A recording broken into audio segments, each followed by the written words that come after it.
안녕하세요. 볼만찬 기자들입니다. 일단 먼저 저희가 지난 주말 회사 사정으로 인해서 녹화를 못했습니다. 죄송하고요. 이번 주부터 다시 정상적으로 진행될 예정이니까 많은 기대 부탁드리고요. 지난 주말에는 A매치 주간이었습니다. 외국에 나가서 뛰는 모습 보니까 좀 약간 어색한 느낌도 받게 됐어요. 근데 그 화질 때문에 그러니까요. 옛날에 센터링 그때 생각났어요. 그러니까요. 98년, 94년으로 돌아간 게 아니냐 뭐 이랬는데 어쨌든 김학범호 얘기부터 하면은 두 번의 친선 경기 성공적으로 마무리했습니다. 네, 이집트로 떠나서 유로파를 테스트를 했는데요. 그렇죠. 네, 이집트와의 1차전을 0대0으로 비기고 송범근이 잘했죠. 그리고 브라질과 2차전은 나름 선전을 했지만 아쉽게 1대3으로 패했습니다. 뭐 결과보다는 과정이 중요한 시점이니까 뭐 긍정적인 부분이 많았던 2연전이라고 요약을 할 수 있을 것 같아요. 총평부터 좀 하도록 하겠습니다.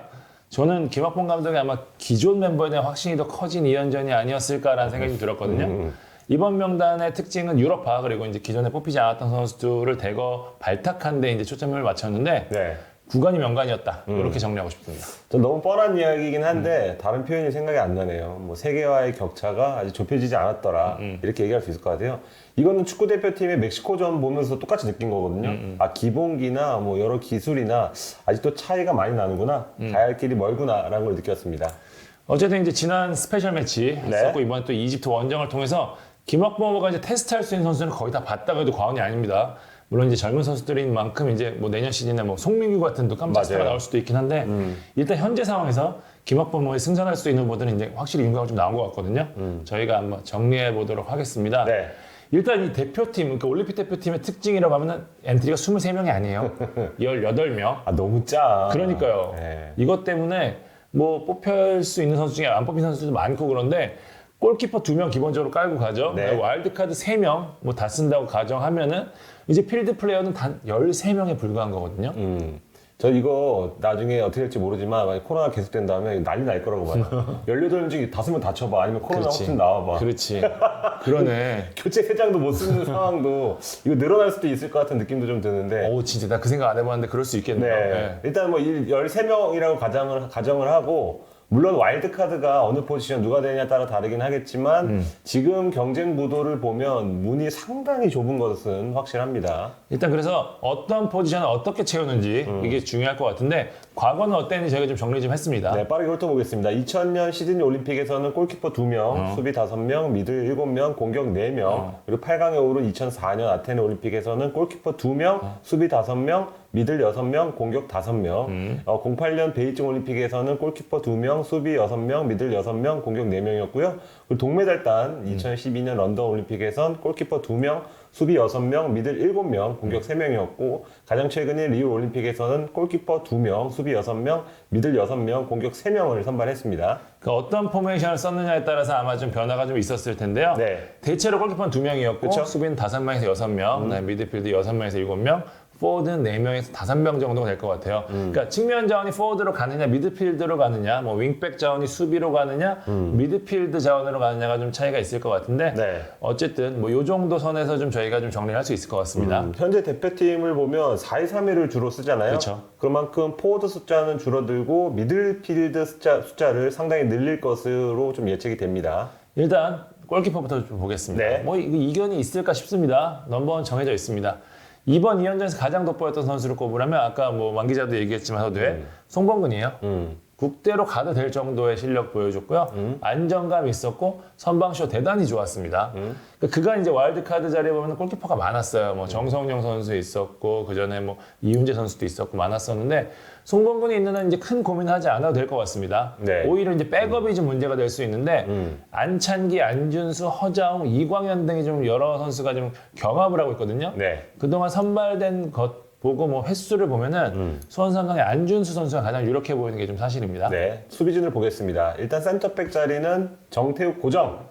무조건이라고 봐야 될 것 같아요. 그죠? 다치지 않는 이상 정태욱 갈 것 같고 좌우 측면은 김진약, 강윤성이 한 발 앞서 있는 분위기죠. 김진야는 좌우 측면 다 돼요. 그리고 미드필더도 돼요.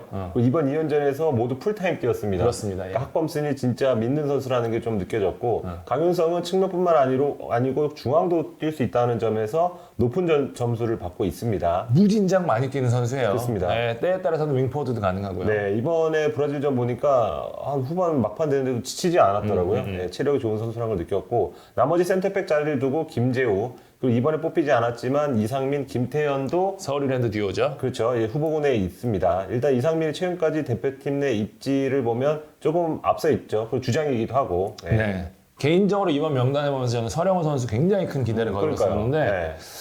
왜냐면 김학범호가 약점이 좌우 풀백이거든요. 말씀드린 대로 김진야, 강윤성도 있기는 하지만 어쨌든 네. 좀 다들 밸런스 쪽에서 좀 문제가 있어요. 뭐 수비가 좋으면 공격이 안 되고 뭐 이런 거였는데 서령호 선수 이번 시즌 리그에서 굉장히 잘해줬기 때문에 게다가 또 오른쪽 왼쪽 다 뛸 수 있고요. 괜찮지 않을까 싶었는데 경기력이 좋지 않았습니다. 그리고 또 U20 월드컵 준우승 주역들이죠. 이재희, 김현우 선수도 기회를 못 받은 선수들도 있고 기회를 받아도 생각보다 못했던 선수들이 많았기 때문에 네.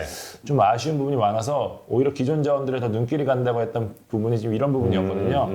일단 풀백을 쓰는 만큼 6명 정도 선발된다고 보면은 풀백 자리는 아마 말씀드렸던 김진야, 강유선 다음에 뭐 이유연 혹은 윤정규 윤정규도 있구나. 가 될 가능성이 있고요. 센터백은 개인적으로 좀 김광산 나쁘지 않게 좀 봤었는데 부천에서 굉장히 잘했던 선수고 뭐 K2 리그 눈여겨보신 분들은 잘 아실 텐데 이 선수 3백도 가능하기 때문에 좀 약간 이 선수가 좀 풀에 들어가지 않을까 싶고 와일드카드 그래서 센터백 정태혁 제외하고 좀 애매하기 때문에 센터백에 와일드카드 들어갈 수 있다는 게 많이 나왔거든요. 네. 그렇기 때문에 정승현 선수, 박지수 선수가 뽑힌다 그러면은 조금 더 좀 다른 구도가 될 수도 있는 그런 상황입니다. 만약에 와일드카드로 센터백 안 뽑으면 저는 대구 듀오 정태욱, 김태우로 밀고 갈 수 김재우. 있겠다. 김재우로. 네. 예. 왜냐하면 둘이 호흡을 맞춘 기간이 길기 때문에 김재호 선수가 사이즈는 좋은데 네. 약간 그 잔실수들이 좀 있어요. 예, 그 부분이 조금 약간 좀 불안하긴 한데. 그걸 정태욱이 커버해주면 그렇죠. 근데 이론상으로는 좋다. 그렇죠. 네, 말씀 한번 드립니다. 예, 아마 와일드카드로 센터백은 하나 뽑긴 뽑을 거예요. 매년 지금 그랬었는데 네. 지금 뭐 군대 안 간 선수 그리고 대표팀에서 어느 정도 뭐 입지를 다진 선수 중에는 정승현, 박지수가 가장 유력해 보이는 것도 사실입니다. 네. 허리지는 저희가 좀 나중에 하겠습니다. 일단 네. 포워드부터 보죠. 뭐 이견이 있을까요? 뭐 맨 뒤에 송범근이 있다면 맨 앞에 오세훈이 있죠. 거의 확정적이라고 보여지고 조규성도 유력이라고 봐야 할 것 같습니다. 뭐 천성은 이번에 뽑혀서 좀 활약을 했지만 그렇게 나쁘진 않았는데 조금 유형 면에서는 오세훈, 조규성과 겹치는 면이 없지 않아 좀 있다. 애매하게 오세훈으로 가기에는 약간 조규성 스타일 같고 조규성 가기에는 오세훈 스타일이고 좀 이랬었어요. 그렇습니다. 예. 그 오세훈을 다시 보면 브라질전에서 보여준 것처럼 아스날의 가브리엘 상대로도 등딱 몸빵이 되고 높이는 말할 것도 없고 예. 그리고 그 연계도 일단 되는 공격수잖아요. 버텨주고 뒤로 내주는 패스가 좋은데 저는 페널티에 되게 높은 점수를 줬어요. 실축을 해서 욕을 먹었지만 그런 강단 있는 킥을 한다? 저는 가볍게 뭐 하단을 노려서 가볍게 찰 줄 알았더니 강하게 한번 보여주겠다 이거예요. 2대0 만들겠다 이런 의지를 좀 보였다는 점에서 오세훈이 깡도 좀 있는 선수라는 걸 느꼈고 저는 키커 선정해줄 때 사실 이동경이 찰 줄 알았거든요. 네. 그럼에도 불구하고 오세훈한테 맡겼다는 건 김학범 감독이 오세훈의 골맛을 보게 하고 계속해서 우리 팀 주전 스트라이커로 내보내겠다는 의중이 좀 담긴 선택이 아니었나라는 생각도 좀 했었어요. 그렇죠. 네. 오세훈 키워야 된다 이런 의지가 있었던 것 같고 조규성은 최근 폼이 좀 아쉽긴 하지만 그래도 측면에서 뛸 수 있고 워낙 많이 뛰어요. 수비 출신이잖아요. 네. 그래서 뒤에 미드필더 수비수들이 이 선수가 뛰면 좀 편하다는 얘기도 할 정도로 많이 뛰는 스타일인 만큼 김학범에 도움이 될 수 있는 선수입니다. 저는 개인적인 생각이긴 한데 네. 사실 지금 이선에 권창훈 선수가 뽑힐 가능성이 높다는 얘기 예전부터 많이 돌았었잖아요. 그렇죠. 네. 전 이선이 워낙 자원이 많기 때문에 물론 권창훈 선수 오면은 뭐 이선이 더 두터워지고 또 여러 가지 활용폭이 생기긴 하겠지만 저는 와일드카드에 한번 최전방도 좀 생각해 볼 필요가 있다. 네. 왜냐면은 둘 다 득점력 면에서는 좀 아쉽단 말이죠. 그렇죠. 어찌 됐건 최전방에서 마무리를 해줘야지 이선도 좀 편해지는 부분이 있는데 연계만 할 거 쓰기에는 좀 아쉬운 부분이 있다. 그렇기 때문에 저는 오세훈 선수 가고 좀 뭐 황의조 무게감 있는. 좀 그런 유형의 좀 공격수가 들어간 게 어떨까 싶은데 어떻게 생각하십니까? 저는 해결책 하나밖에 없는 것 같아요. 손흥민. 또 나와 아니 진짜 하는 말이 아니야. 이거는 왜냐면 이 팀에 달라질 수 있으면은 달라지려면 손흥민밖에 없어요. 일단은 뭐 전제 조건을 토트넘이 보내줘야 되지만 지금 재계약 협상하고 있다는 거 아니에요? 싫어하시는 팬들이 많을까? 왜냐면 이 리우 올림픽 아픔이 있잖아요. 울면서 왔잖아 토트넘으로. 한을 풀어야 된단 말이에요 올림픽. 예, 올림픽 메달 뭐 월드컵은 어렵다고 본다면 올림픽 메달 하나를 국민한테 안겨주면 이건 그야말로 역사를 다시 쓰는 거기 때문에 본인도 조금 욕심 내지 않을까. 난 반대. 근데 나와서 동생들이랑 같이 아시안 게임 그렇죠. 2탄 찍으면 그거 얼마나 멋있어요. 본인도 뭐 커리어에 큰 남길 수 있는데 그렇죠. 일본에서 하는 올림픽에서 메달을 딴다? 손흥민 왠지 원할 것 같다는 생각에 한번 뻘소리 한번 해봤습니다. 마지막으로 허리진 보도록 하겠습니다. 더블 볼란치부터 보면은 원두재 무조건 가겠죠. 네. 예, 김동현도 유력해 보입니다. 김동현 계속해서 김학범에서 가장 많이 발탁된 선수, 가장 많이 뛴 선수 중에 하나라고 봐야 될 것 같고요. 눈에 띄진 않은데 또 없으면 티가 확 나는 스타일이에요. 예, 그렇기 때문에 이 두 선수 유력하고 뭐 원두재 선수는 계속해서 지금 지난 스페셜 매치부터 공백이 크게 느껴질 정도로 네. 김학범에서 핵심 자원이기 때문에 무조건 간다고 보고 백승호, 김정민 좀 어떻게 보셨어요?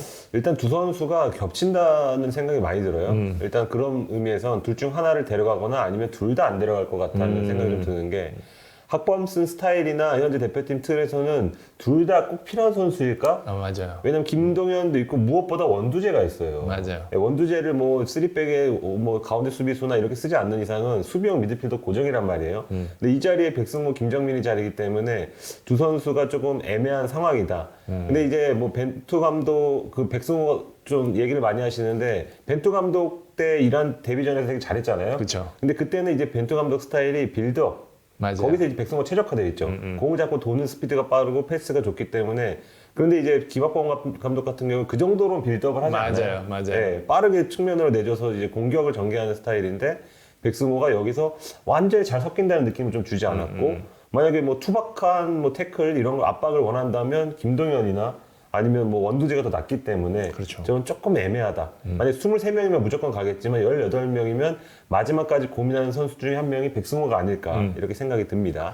김정민 선수는 개인적으로 뭐 네. 쓴소리일 수도 있겠는데 네. 이제는 K리그가 오는 게 낫지 않을까 싶을 정도로 폼이 너무 떨어졌습니다. 일단 김정민 선수 뭐 공격형 미드필더 뛰기에는 뭐 스피드나 이런 면에서 좀 아쉬운 부분이 있고 그렇다면은 뭐 중앙 미드필더나 더 처진 자리 뛰어야 되는데 수비 포지셔닝이 아예 안 되는 모습이었어요. 그러니까 이쯤 되면 경기를 더 많이 뛰어서 그런 감각을 익히는 게 더 중요하지 않을까. 왜냐면 김정민 선수 굉장히 가진 게 많은 선수거든요. 그쵸. 그렇기 때문에 좀 아쉬운 부분이 많았고요. 백승호 역시 좀 폼이 많이 떨어진 모습이었습니다. 브라질전 좀 나았지만 많이 떨어져서 저는 개인적으로는 아마 고민을 하면 백승호보다는 이승모를 좀 하지 않을까 생각이 좀 드는 게 이승모 활동량도 있고 높이라는 확실한 무기가 좀 있거든요. 그렇기 때문에 저는 백승호 선수도 조금 힘들어 보이지 않을까 싶고 뭐 와일드카드도 계속 얘기하는데 3명을 쓸 수 있잖아요. 그러니까 골키퍼를 안 쓰기 때문에 여유가 좀 생겼는데 저는 차라리 3선 자리에 좀 하는 게 어떨까. 그러니까 저는 오히려 2선은 워낙 좋으니까 3선 자리에 최전방, 3선, 센터백 이렇게 세우면 좋지 않을까라는 생각이 좀 들긴 하는데 척추를. 네. 네, 그 김학범 감독님이 고민을 하고 계시겠죠. 네. 다음 뭐 2선 한번 가볼까요? 네. 가장 치열한 곳이기 때문에 저희가 이걸 얘기하기 지금까지 아껴뒀다고 해도 과언이 아닌데 이거 진짜 답이 안 나오는 것 같아. 보세요. 골키퍼 2명이라 그랬죠. 네. 그다음에 수비 6명 저희가 대충 지금 골랐고 그다음에 포워드 2명 있어요. 그러면 삼성에 3명 정도. 그럼 2선에 둘 수 있는 선수가 총 5명이란 말이에요. 그렇죠? 이 5명을 가지고 제가 얘기를 해야 되는데 네. 예. 일단 제가 얘기해보면 일단 이동준, 이강인은 부상이 없으면 일단은 그렇죠. 무조건 일단 2명 까져요. 예, 포함되는 것 같고 엄원상도 좀 가능성이 높아진 것 같아요. 아, 예, 엄원상이 지난 아시안 챔피언십에서는 조금 애매했는데 최근에 올 시즌 활약이 굉장히 좋았고 그리고 지금 국가대표까지 올라갔잖아요. 김학범 감독이 조금 더 원하는 그런 강도가 좀 높아졌을 것 같고 학범슨이 네. 엄원상을 굉장히 좋아해요. 좋아하죠. 그러니까 3명은 간다고 봐야 돼요. 말 정말 잘 듣는 학생 스타일이기 때문에 그리고 실력이 많이 늘었잖아요. 네. 그러다 보니까 일단 빠르잖아. 빠르잖아요. 예, 엄원상 또 가능성이 높고 이강인 같은 경우는 지난 1월 챔피언십에서도 뽑으려고 했죠. 실제 백승호랑 그랬죠. 같이. 네, 네. 예, 근데 그때는 못 왔지만 올 수만 있다면 차이를 만들 수 있는 선수란 거는 우리뿐만 아니고 스페인 뭐 유럽에서 다 알고 있기 때문에 이강인은 갈 것 같고 이동준도 이제는 뭐 마무리까지 되는 선수다 보니까 예, 그래서 두 선수 플러스 엄원상 정도는 가능성이 굉장히 높다 생각이 좀 듭니다. 일단 3명 얘기하셨죠. 네. 저는 정승원 유력하다고 봅니다. 정승원. 왜냐하면 정승원 선수가 그 김학범호에서는 중앙 공격형 미드필더로 굉장히 많이 뛰었는데 네. 뭐 브라질전에서 측면으로 뛰었죠. 여기 수비형 미드필더도 되고 3백에서 윙백도 가능한 선수입니다. 때문에 엔트리가 부족한 이 올림픽 대표팀에서는 이 멀티플레이어 존재가 굉장히 중요한데 정승원이 딱이에요. 때문에 아마 유력하지 않을까. 실제로 정승원 선수 김학범호에서 굉장히 잘했거든요. 네. 때문에 저는 정승원 선수까지는 안정권이라고 본다. 치면 이제 네 명입니다. 그렇죠. 이번에 브라질전에서도 베컴 크로스. 네, 조규성이 넣었어야지. 넣어야 되는데 그게 약간 아쉬워. 정승을 정말 잘 줬던 크로스가 기억이 납니다. 한 명 남았어요. 네, 한 명 남았는데 너무 많아. 네, 그래서 이 선수들 중에서 갈 수 있는 확률이 분명히 있습니다. 근데 저희가 지금은 단순히 예측하는 거기 때문에 오해는 없으셨으면 좋겠고, 뭐 한 명 얘기를 드리면 뭐 이동경 있죠. 이동경, 네, 도쿄리 있고 김대원, 조영욱, 송민규, 정우영, 그리고 이승우까지. 그래 이승우까지.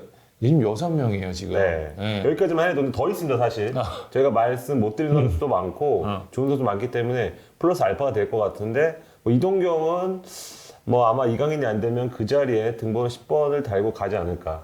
네, 가능성이 좀 높아 보이고 그리고 김대원은 이동경은 솔직히 이강인이 뽑혀도 왜냐면 가운데 갈수 뛸수 있어요. 있고 오른쪽도 뛸 수 있으니까. 네, 이동경이 약간 전체적으로 봤을 때 좀 애매해 보일 수 있지만 그 팀에서 차지하는 비중이 있더라고요. 맞아요. 등번호도 그렇고 치안 비중이 있고 김대원은 폼이 떨어졌어도 김학범 후에 오랜 기간 에이스였고 그렇죠. 그리고 조영욱은 지금 뭐 이번에 뭐 청소년 대표 올 때 신기록 세웠다면서요? 네. 최다 경기 출전. 이제 그만 국대로 올라가야 되는데 못 오르고 있는 선수들이 아니 그 이제 21살이야 아직도. 이제 그 정도로 경험이 풍부하다는 거 플러스 연이고 정우영은 김학범 감독이 애지중지하잖아요. 네. 예, 다르고 원래는 선수인데 약 그 정도로 신뢰가 있다고 보여지고 송민규는 지난 뭐 스페셜 매치에서 많이 보였다고 봐요.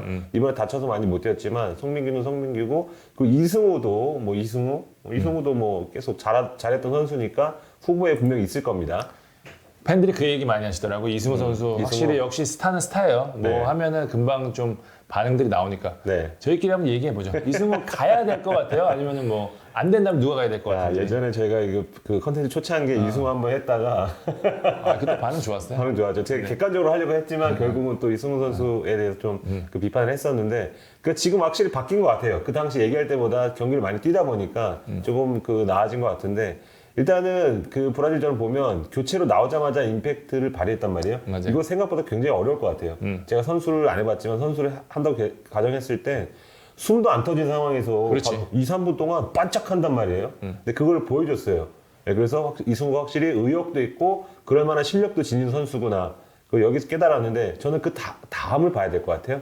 5분 빛났어요. 근데 나머지 40분은 그래. 잘 보이지가 않았어. 그거 하나밖에 없었다고. 네, 왜냐면 에너지를 너무 많이 쏟았기 때문일 수도 있고 그래서 결론적으로는 그 감독이 원하는 스타일 그 활약보다는 팬들이 원하는 모습을 좀 보여줬던 경기 같아요. 공감합니다. 네, 그래서 아직도 이승우가 조금 팬을 의식하는 플레이를 하는 게 아닌가. 뭐 누구예요? 네레스랑 이마로 신경전 벌이는 장면에서도 계속 매 경기마다 그런 장면이 하나씩 나온단 말이에요. 리그에서도 계속 그래요 지금. 그래서 그렇단 말이에요. 그러니까 그게 좋은 점도 있지만 매번 그렇다는 게 저는 과연 긍정적일까? 김학범이 원하는 건 김진야처럼 90분 내내 그리고 45분 내내 그렇죠.